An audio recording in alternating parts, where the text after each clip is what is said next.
क्या ईश्वर आज विश्व पर शासन कर रहा है? जब सुप्रीम कोर्ट के न्यायाधीश स्कालिया की मृत्यु हुई तो कुछ ने कहा कि यह भगवान का निर्णय था, दूसरों ने कहा कि यह बेहतरी के लिए था। एक सप्ताह पहले ब्रुसेल्स में इस्लामी सैनिकों ने दर्जनों लोगों को मार डाला और कई को घायल कर दिया। कुछ लोग कहते हैं कि यह ईश्वर का निर्णय हो सकता है। दूसरों का कहना है कि भगवान ने उन्हें जीवित रहने में मदद की। जब कोई त्रासदी आती है तो ईसाई अपने गलत विश्वास को सही ठहराने की कोशिश करते हैं कि ईसा मसीह आज दुनिया पर शासन कर रहे हैं।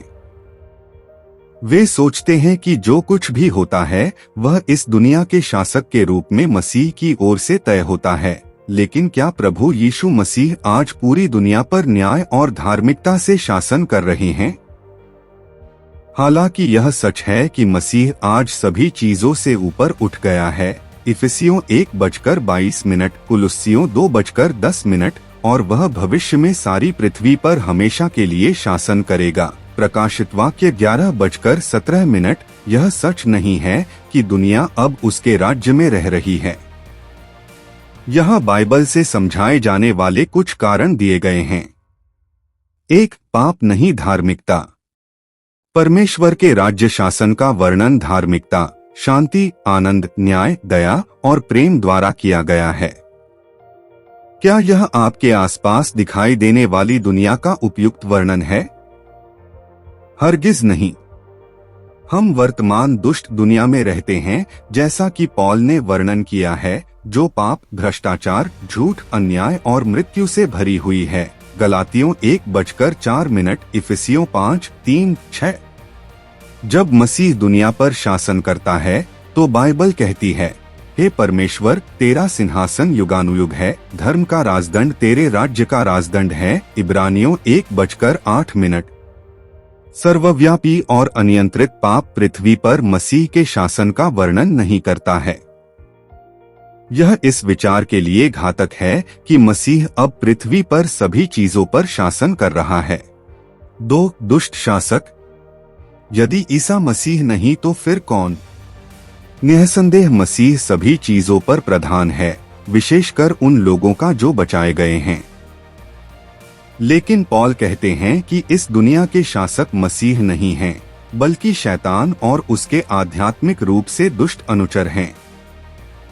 शासक विद्रोह में हैं, क्योंकि हम मांस और रक्त के विरुद्ध नहीं, परंतु प्रधानताओं, शक्तियों, इस संसार के अंधकार के हाकिमों और ऊंचे स्थानों में आत्मिक दुष्टता के विरुद्ध लड़ते हैं। इफिसियों 6:12।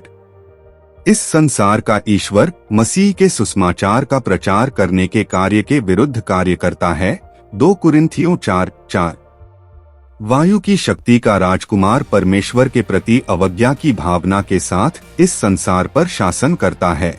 इफिसस 2:2-3।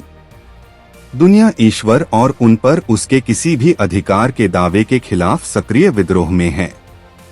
3. अनुग्रह नहीं, निर्णय। इस विद्रोह के जवाब में परमेश्वर ने न्याय रोक दिया है। यदि मसीह स्वर्गीय स्थानों में सभी प्रधानता और शक्ति से ऊपर बैठता है तो वह सभी पर न्याय करने के अपने अधिकार का प्रयोग क्यों नहीं करता? यह कैसा नियम है जो कभी न्याय नहीं करता?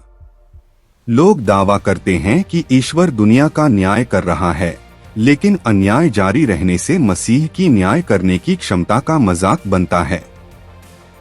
ऐसा इसलिए है क्योंकि इससे पहले कि प्रभु पृथ्वी पर अपना न्याय और राज्य स्थापित करें, उन्होंने उसके प्रति शांति और मेलमिलाप की शर्तें पेश की हैं।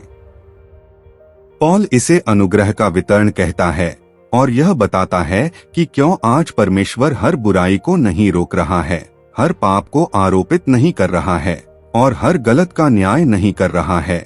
रोमियो 5:1, 2 कुरिन्थियों 5:19, इफिसियों 3:1-2। जब ईश्वर दुनिया को अनुग्रह प्रदान करता है, उनके कार्यों के आधार पर उनका मूल्यांकन नहीं करता, तो वह उसी समय उनके कार्यों के आधार पर उनका मूल्यांकन नहीं कर सकता। यह कि परमेश्वर सभी पापियों पर अनुग्रह कर रहा है, इसका मतलब है कि उद्धारकर्ता न्याय को रोक रहा है, रोमियो 5:08। 4 चर्च इजराइल नहीं। जब भी कोई यह घोषणा करता है कि मसीह का राज्य अब पृथ्वी पर है, तो वे इस्राएल से अपना वादा निभाने के लिए परमेश्वर की विश्वसनीयता को कम कर रहे हैं। परमेश्वर ने राष्ट्र से वादा किया था कि इजराइल पृथ्वी के सभी राष्ट्रों पर शासन करेगा, लेकिन आज परमेश्वर एक राष्ट्र नहीं बल्कि अपना चर्च बना रहा है। यह कि परमेश्वर अपना चर्च बनाना जारी रख रहा है, जहां यहूदी या अन्य जाति के बीच कोई भेद नहीं है। इसका मतलब है कि परमेश्वर ने पृथ्वी पर अपना शासन स्थापित नहीं किया है। कुलुस्सियों 3:1, 3:11। उसके सांसारिक राज्य के लिए इस्राएल को अपनी गिरी हुई स्थिति से ऊपर उठना और पृथ्वी पर परमेश्वर के संचालन में बदलाव की आवश्यकता है। रोमियो 11:26-27। परमेश्वर का राज्य पृथ्वी पर तब तक मौजूद नहीं होगा जब तक कि इस्राएल को बचाया नहीं जाता और वह दुनिया के अन्य देशों पर हावी नहीं हो जाता। 5 अभी तक सभी चीजें नहीं। इब्रानियों की पुस्तक उन विश्वासी इब्रानियों के लिए लिखी गई है जिन्हें एक राज्य का वादा किया गया था, लेकिन तब से वे यरूशलेम से बाहर तितर-बितर हो गए थे, जहां से राज्य शुरू होना चाहिए था। इसमें कुछ स्पष्ट प्रमाण शामिल हैं कि मसीह आज भी सभी पर शासन नहीं कर रहा है। इब्रानियों 2:08 घोषणा करता है कि राज्य अभी तक नहीं आया है, क्योंकि उसने सब कुछ उसके अधीन कर दिया और कुछ भी न छोड़ा जो उसके अधीन न किया जाए। परंतु अब हम देखते नहीं कि सब कुछ उसके अधीन कर दिया गया है।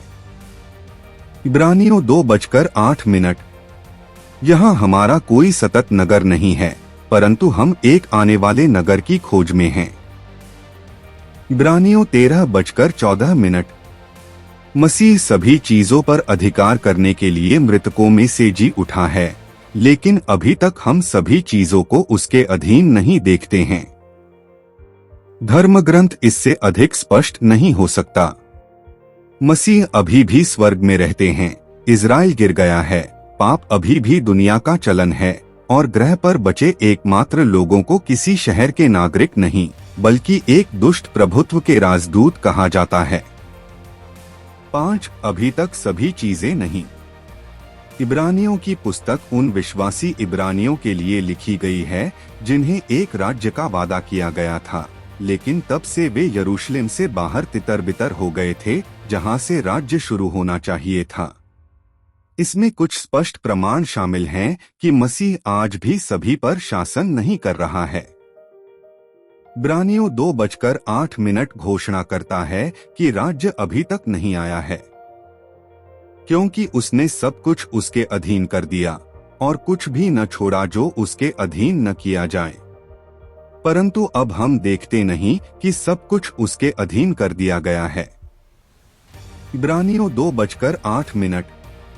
यहाँ हमारा कोई सतत नगर नहीं है, परंतु हम एक आने वाले नगर की खोज में हैं।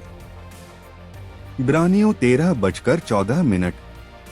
मसीह सभी चीजों पर अधिकार करने के लिए मृतकों में से जी उठा है, लेकिन अभी तक हम सभी चीजों को उसके अधीन नहीं देखते हैं। धर्मग्रंथ इससे अधिक स्पष्ट नहीं हो सकता।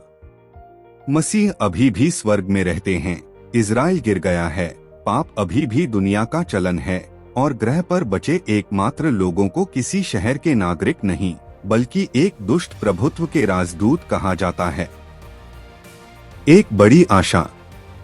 जब कोई त्रासदी आती है तो कई ईसाई गलत सिद्धांत में आराम पाने की कोशिश करते हैं कि मसीह आज सभी पर शासन कर रहा है। वे सोचते हैं कि भगवान परिस्थितियों के माध्यम से उन्हें अच्छा या बुरा बता रहे हैं। इससे भ्रम पैदा होता है कि जब हम परस्पर विरोधी परिस्थितियों और व्याख्याओं को देखते हैं तो भगवान क्या कर रहे हैं। एक बड़ी आशा इस ज्ञान में पाई जाती है कि मसीह का राज्य उससे भी बड़ा है जिसे हम अब देखते हैं। रोमियो 8:18, कुलुस्सियों 1:27। मसीह स्वर्ग में सभी चीजों से ऊपर की स्थिति में है, लेकिन हम अभी तक पृथ्वी पर उसका राज्य नहीं देखते हैं। पृथ्वी को विद्रोहियों द्वारा चलाया जा रहा है और यहाँ और अभी मसीह का प्रतिनिधित्व अनुग्रह के राजदूत हैं। 2 कुरिन्थियों 5:20। जब बुरी चीजें घटित होती हैं तो हम जानते हैं कि वे पाप और बुरी शक्तियों के बुरे शासन का परिणाम हैं। ईश्वर उन्हें रोकने के लिए हस्तक्षेप नहीं करता क्योंकि वह अपराधियों को अनुग्रह और मोक्ष प्रदान कर रहा है। सभी प्रभु के प्रति जवाबदेह हैं और एक दिन आएगा जब वह न्याय और विजय के साथ दुनिया में लौटेगा। उस समय यहोवा धर्म से राज्य करेगा और सब लोग उसको दंडवत करेंगे। बाइबल में इसे आने वाला संसार कहा गया है, न कि वह संसार जो अभी है। इब्रानियों 2:5।